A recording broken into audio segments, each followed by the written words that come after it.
नमस्कार, मैं अशोक प्रसाद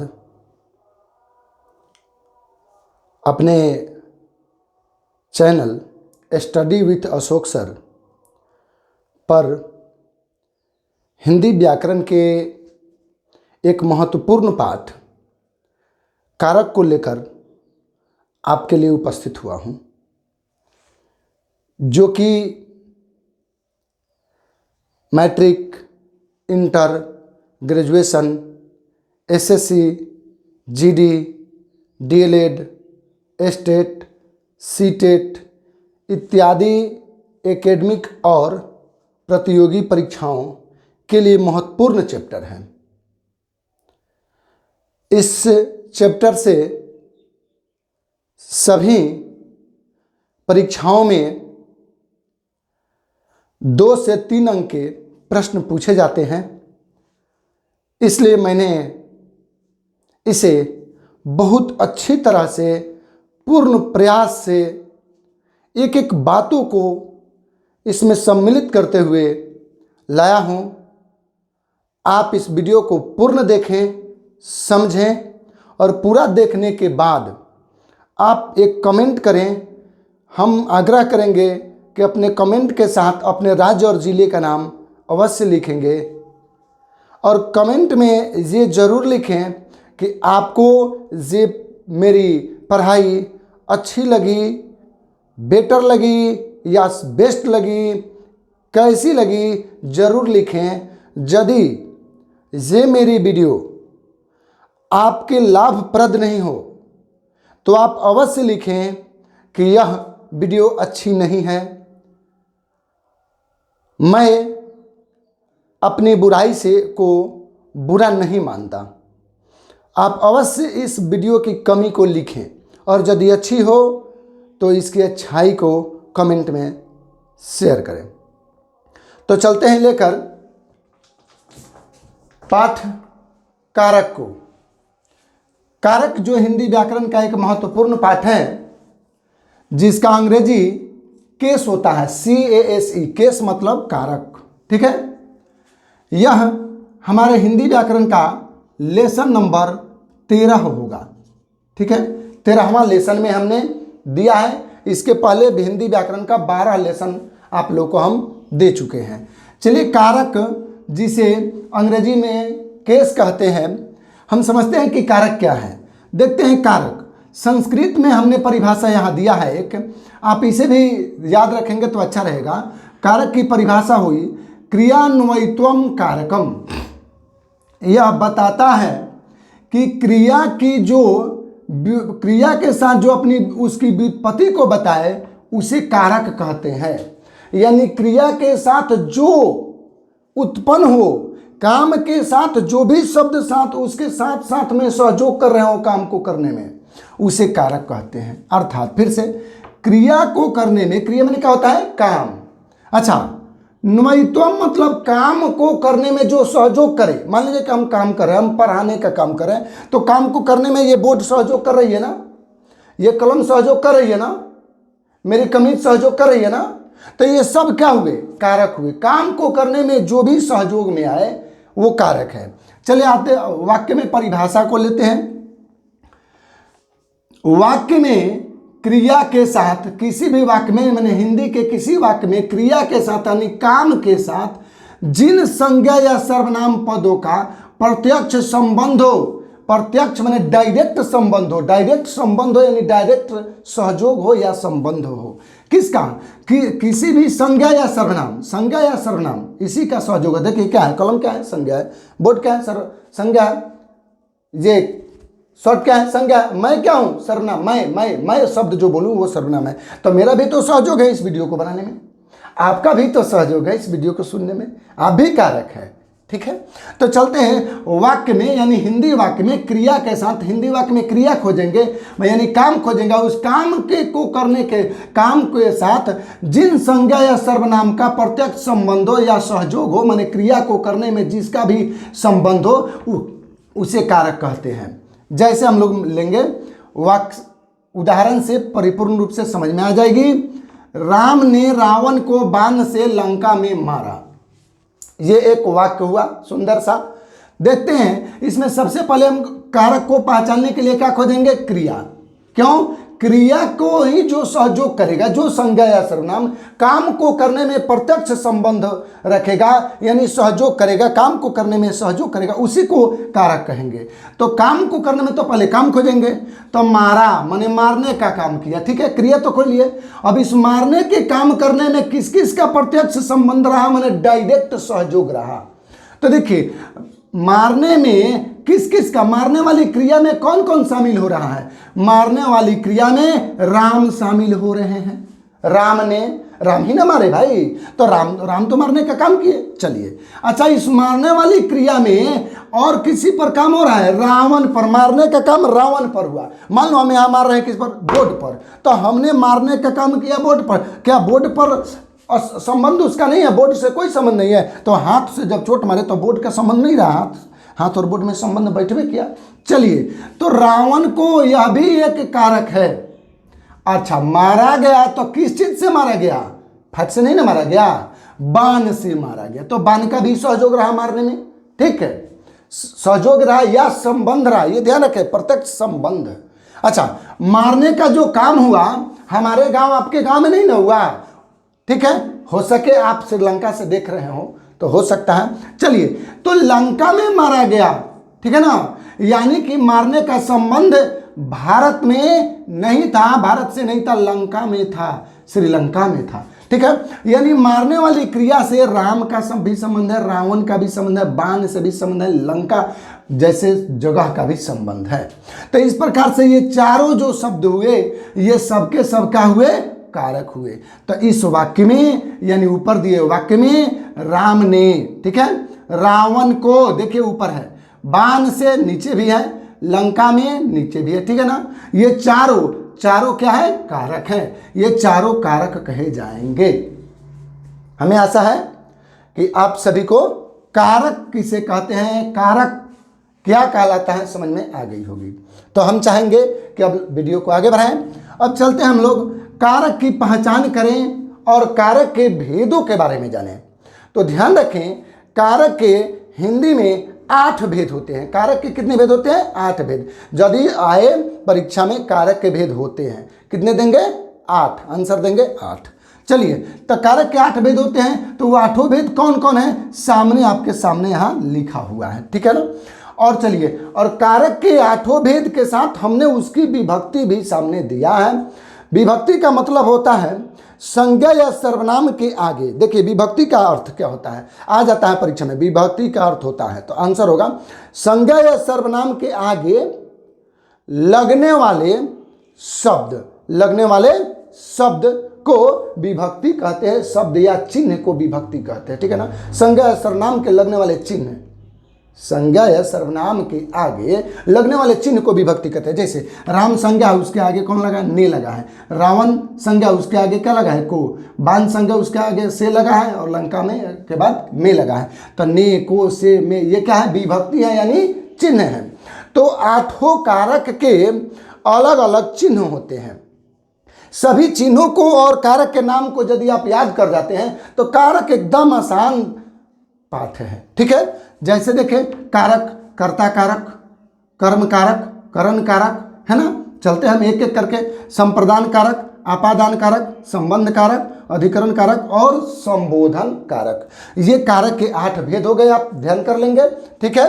अब देखिए, कारक की विभक्ति अर्थात चिन्ह, विभक्ति कहिए या चिन्ह कहिए, बात एक ही हुआ, ठीक है ना। अब चलिए, विभक्ति हमने बताया संज्ञा या सर्वनाम के आगे लगने वाले चिन्ह को ही विभक्ति कहते हैं, इसलिए हमने विभक्ति और चिन्ह बात एक ही लिखा। चलिए, अब कर्ता कारक का चिन्ह होता है ने, और यहाँ क्रॉस का मतलब हम बताएंगे। क्रॉस का मतलब ने को छोड़कर कभी कभी लुप्त होना। क्रॉस का मतलब लुप्त हो, यानी वहाँ आना चाहिए ने, लेकिन कभी कभी ने न आकर वहाँ लुप्त हो जाता है, यानी लुका जाता है, छिप जाता है, लेकिन ठीक से समझने पर ने वहाँ रहता है, लेकिन लिखा हुआ वाक्य में नहीं रहता, उसके लिए क्रॉस का चिन्ह दिया गया है। चलिए, कर्म कारक का चिन्ह होता है को, कर्म को, ठीक है, कर्म को यही तो याद करना है। और क्रॉस का मतलब कि कहीं कहीं ये बता रहा है क्रॉस कि किसी किसी वाक्य में कर्म कारक का चिन्ह को जो है यह न आकर यह को वाक्य में छुपा रहता है, ठीक से समझने पर को समझ में आता है। बाकी सभी कारक के विभक्तियों में यानी चिन्ह जो है डायरेक्ट वाक्य में आते हैं, ठीक है ना, डायरेक्ट वाक्य में आते हैं, वो छिपे नहीं रहते हैं। तो अब हमें याद करने का क्या तरीका है, कैसे याद करें कि हमेशा के लिए और जल्दी याद हो जाए। तो देखिए इसको ऐसे याद करना होगा। कैसे? ऐसे यदि याद करेंगे कि कर्ता क्रॉस ने कर्म क्रॉस को, नहीं, ऐसे यदि याद करेंगे तो ठीक से नहीं याद होगा। आप बस इतना याद करें, कर्ता ने कर्म को करण से संप्रदान के लिए अपादान से संबंध काके की रारे री अधिकरण में पर संबोधन हे हो अरे अजी। और बार बार भूख करके आप सभी विद्यार्थियों से मेरा आग्रह है कि आप बार बार इसको घर पर बोल करके याद कर लें। बस इतने को याद कर लेंगे ना तो आपका परीक्षा का कारक में आने वाला प्रश्न एकदम नहीं छूटेगा। याद कैसे करेंगे? देखिए जैसे मैं बोल रहा हूं, कर्ता ने कर्म को करण से संप्रदान के लिए अपादान से संबंध काके की रारेरी अधिकरण में पर संबोधन हे हो अरे जी। क्या लगा? 1 मिनट के अंदर आसानी से आप एक सांस में भी बोल सकते हैं जब आपको पूर्ण तरह से याद हो जाएगी। चलिए, तो ये विभक्ति है, चिन्ह है। चिन्ह क्या होती है? एक प्रकार की पहचान होती है, ठीक है ना। देखिए यानी कि कर्ता कारक को हम कैसे पहचानेंगे वाक्य में? जिस संज्ञा या सर्वनाम के साथ ने चिन्ह लगा हो तो समझ जाएंगे कि कर्ता कारक है। जिस संज्ञा सर्वनाम के साथ को चिन्ह लगा हो तो क्या है? कर्म कारक हो गया। जिस संज्ञा सर्वनाम के साथ से चिन्ह लगा हो करण कारक। उसी प्रकार से जिस संज्ञा सर्वनाम के साथ से चिन्ह लगा हो वो अपादान कारक। जिस संज्ञा सर्वनाम के बाद में काके की रा रे री लगा हो वो संबंध कारक। जिस सर्वनाम संज्ञा या सर्वनाम के पहले, देखिए ये पहले लग जाता है, ठीक है ना, पहले क्या हे हो अरे अजी चिन्ह लग जाए, ठीक है, वह संबोधन कारक कहलाता है। चलिए, इससे आपको पहचानने की भी कला मिल गई, ठीक है। अब देखते हैं हम लोग पहचान कर देखें ऊपर वाले, प्रैक्टिकल कर ले, थोड़ा सा प्रैक्टिकल कर ले। कैसे? जैसे हमने यहाँ कहा कि इस वाक्य में ये चारों क्या है? चारों कारक है। तो ये चारों कारक है तो थोड़ा सा पहचानने का काम करें। राम ने कौन सा कारक है? तो राम संज्ञा है, उसके आगे क्या लगा है? ने लगा है। तो राम ने कौन सा कारक हुआ? कर्ता कारक हुआ। समझ में आ गया? रावण को लगा हुआ है, रावण संज्ञा उसके बाद में को लगा हुआ है। तो जिस संज्ञा के बाद क्या लगे? को लगे, वह क्या है? कर्म कारक। तो रावण को कौन सा कारक है? कर्म कारक। बाण से मारा, तो बाण से जब मारे तो बाण उनसे क्या हुआ? अलग हुआ। तो से 2 जगह पर है। देखिए यहाँ कर्म कारक का भी विभक्ति है और अपादान कारक की विभक्ति यानी चिन्ह से है, दोनों के चिन्ह से है। लेकिन बाण जो गया यहाँ से राम जी से अलग होकर और वहाँ क्या किया? अलग हुआ, राम जी से अलग हुआ, बाण से मारे तो अलगाव वाली स्थिति में जो से आएगा वह कौन कारक हुआ? अपादान कारक, ठीक है। लंका में, तो में लगा हुआ है, में, देखिए तो चिन्ह किसमें में है? में अधिकरण कारक के चिन्ह है। तो इस तरह से लंका में कौन सा कारक हुआ? अधिकरण कारक। हमें तो आशा है कि आप सभी विद्यार्थीगण को पहचानने आ गई होगी अब, ठीक है।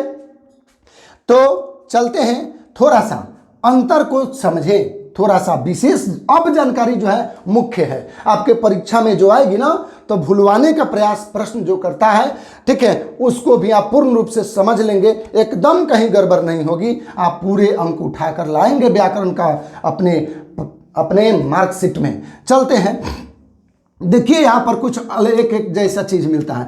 कर्म कारक का चिन्ह को होता है और देखें संप्रदान कारक के चिन्ह में भी को लिखा हुआ है, देख रहे हैं ना।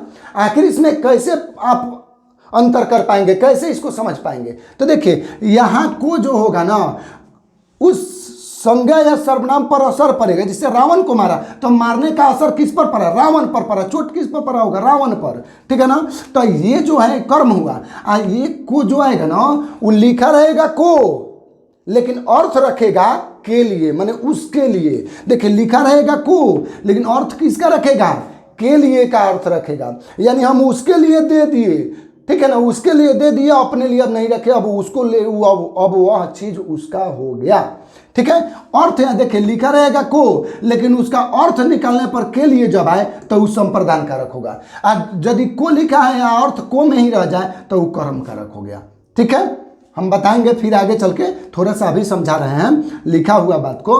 देखिए अब रही करण कारक में, अब देखें करण कारक का चिन्ह है से और अपादान कारक का भी चिन्ह है से, दो जगह पर फिर टकरा रहा है। फिर कैसे ये करेंगे कि करण कारक और अपादान कारक में क्या अंतर है। तो देखिए करण कारक में एक संज्ञा दूसरी संज्ञा के साथ में रहता है और तब यदि से लिखा रहता है तो करण कारक की पहचान है। माने दो संज्ञा यदि के साथ रहे, माने साथ में रहे, यानी संजोग माने एक साथ रहे, जैसे कि ये साथ में, जैसे कि मैं कलम से लिखता हूं तो मैं कलम से लिखता हूं तो मेरा हाथ और कलम क्या है, साथ में है। कि कलम से लिखता हूं तो कलम को फेंक फेंक कर लिखता हूं, अरे भाई कलम से लिखता हूं तो कलम मेरे हाथ के साथ में है, संजोग साथ में है, साथ में है। मैं डंडा से पीटता हूं तो डंडा से पीटूंगा तो डंडा हाथ में साथ में रखकर ना पीटूंगा। लेकिन मैं कहूं कि मैं उसे ईंट से मारता हूं तो ईंट या पत्थर से मारता हूं तो पत्थर हाथ में रख के नहीं ना मारूंगा, पत्थर को फेंक कर। तो पत्थर से मारता हूं तो उसमें भी से आया, उसमें भी से आया। लेकिन वह पत्थर से जब मारेंगे तो पत्थर को हम क्या करेंगे, अलगाव करेंगे। मैं पत्थर से मारूंगा तो पत्थर हमारे हाथ से क्या होगा, अलग होगा। तो उस स्थिति में से जो आएगा वो आपादान कारक हुआ। अर्थात जब साथ में संज्ञा रहे तो वो करण कारक, और जब से लगा हो लेकिन वह दोनों संज्ञा जब अलगाव रहे, यानी वियोग, अलगाव को वियोग भी कहते हैं, अलग हो, ठीक है, तो उसे क्या कहेंगे, आपादान कारक कहेंगे। ठीक है, हमें आशा है कि आप लोगों को समझ में आ गई होगी। अब चलते हैं थोड़ा सा अभ्यास कर लें। देखिए हमने अभ्यास भी डाला है कि अभ्यास कर लेने के बाद किसी प्रकार से प्रश्न यदि परीक्षा में कुछ भटकाने वाले प्रश्न आते हैं तो आप नहीं भटकेंगे। देखेंगे प्रश्न है यहाँ पर हमने रखा है, भिखारी को धन दो। देखिए यहाँ पर समझने की बात है, यहाँ को लिखा है भिखारी को धन दो, तो दिखेगा कि को लिखा है तो कौन सा कारक हुआ, बताइए आप लोग सोचिए मन में। आप सोचेंगे कि भिखारी को है तो कर्म कारक कहेंगे ना, लेकिन देखिए यहीं पर को और के लिए का फर्क है। अच्छा आप भिखारी को धन दीजिएगा, चावल गेहूं या कुछ भी दीजिए, पैसे जो भी दे, भिखारी को धन देते हैं तो क्या आप उससे फिर ले लेते हैं, नहीं, वो लेकर चले जाते हैं। ठीक है ना, वो लोग लेकर चले जाते हैं। चलिए, तो भिखारी को धन दिए तो क्या लिए, भिखारी के लिए दिए, ठीक है, भिखारी के लिए न दे दिए, अब लेने के लिए नहीं न दिए। भिखारी को धन दो यानी भिखारी के लिए धन दो, भिखारी के लिए धन दे दो। तो के लिए यानी को लिखा हुआ है को, लेकिन इस को में के लिए का अर्थ छुपा हुआ है। तो जब को में के लिए का अर्थ छुपे तो कौन सा कारक कहलाएगा, संप्रदान कारक। इसमें कौन सा कारक है बाबू, संप्रदान कारक। ठीक है, आगे बढ़ते हैं।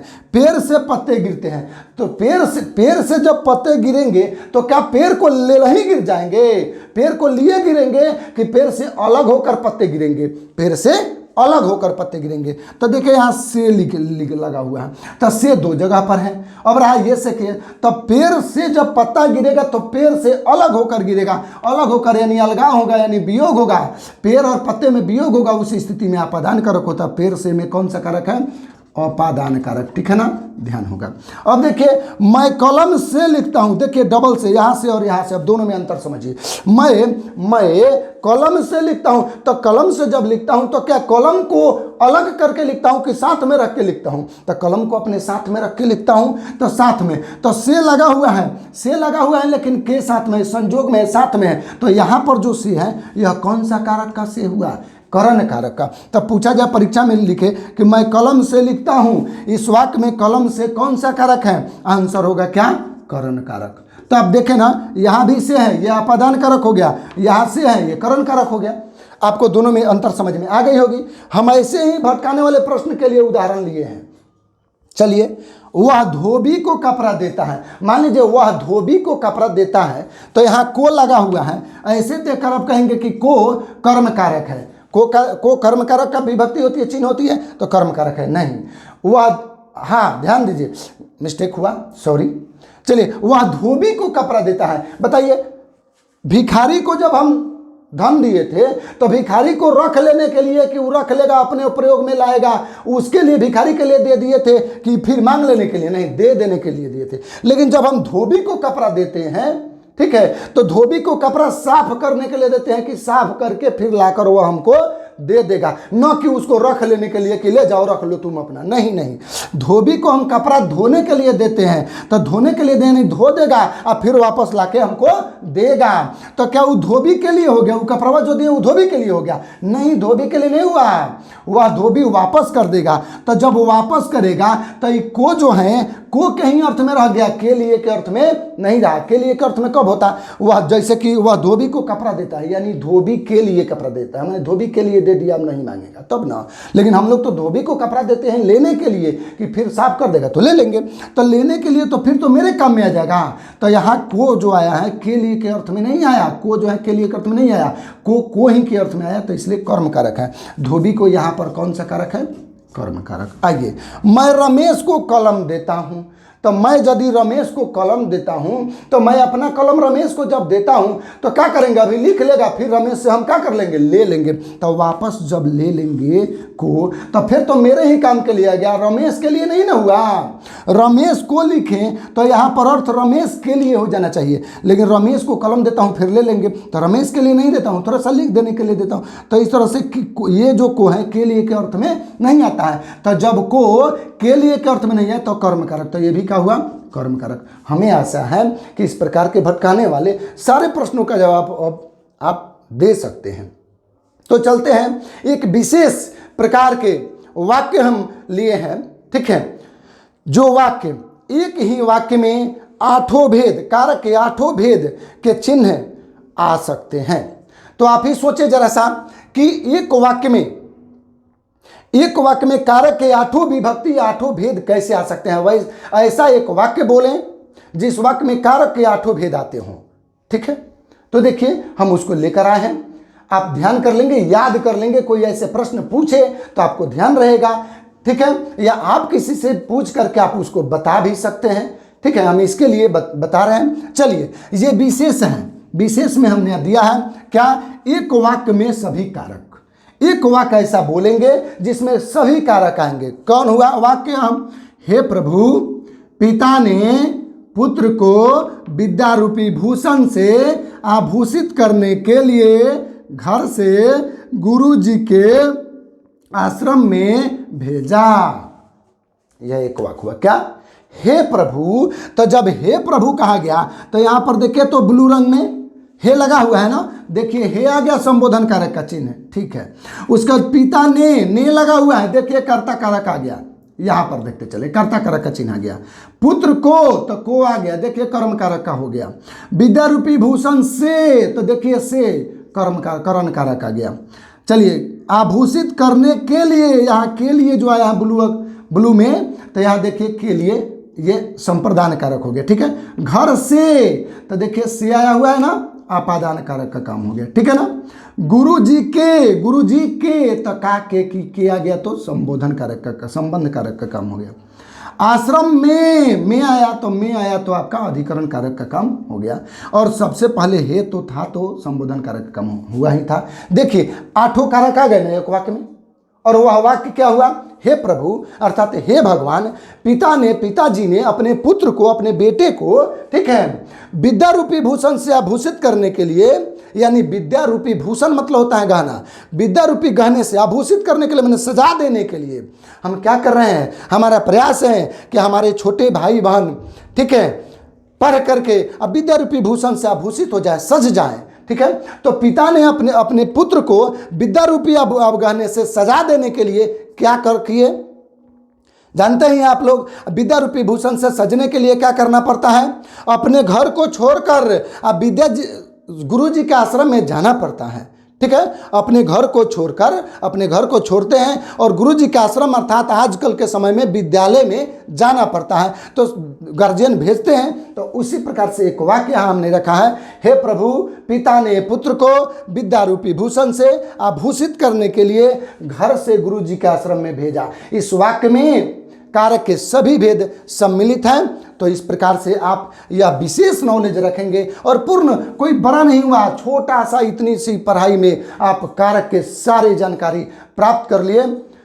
तो आगे हम अगले वीडियो में फिर अगले हिंदी व्याकरण के अगले चैप्टर को लेकर आएंगे।